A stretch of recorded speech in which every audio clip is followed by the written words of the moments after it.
ఈరోజు రథం వేస్తాము. నిన్నే వేస్తాము. కనుమ రోజు మొదలుపెట్టి కనుమ కూడా వేస్తాము రథము. కానీ ఇక్కడ వాళ్ళు మేమున్న ఏరియాలో కనుమ రోజు వేయరు రథం. కనుమ రోజే వేస్తారు రథం. సో ఈరోజు అందరు రథాలు వేశారు. ఎవరికి వచ్చినట్టు వాళ్ళు వేశారు. రథం అంటే ఇది ఇలా వేస్తాము. దానికి పండుగ చక్రాలు, రథానికి చక్రాలు, ఇలా ఉంటుంది అన్నమాట. చందమామను కంపల్సరీ వేస్తాము. ఇందులోపల ఈ గడిల మధ్యలో అలా వేసుకుంటూ ఇది రథం. 4 గీతలు గీస్తాము. దీన్ని ఇంకా 8 గీతలు కూడా ఇలా గీసుకుంటూ వెళ్తారు. రథాన్ని తాడు అలా వెళ్ళిపోతుంది అన్నమాట. అలా ఉంటుంది రథం అంటే. దీన్ని రథం అంటాం.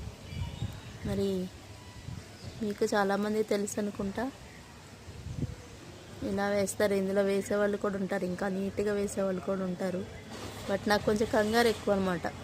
వేసానంటే అలా ఆడ పరిగెత్తిస్తాను. మా అమ్మ అంటది, ఎవరు తరుముతున్నారు, ఎందుకు అలా పరిగెడుతున్నావు, స్లోగా వేయి అంటది. మనం ఎక్కడ వింటాం, మనకు అది అలవాటు అయిపోయింది. అందుకే అంటారు ఫౌండేషన్స్ కరెక్ట్గా ఉండాలి అని.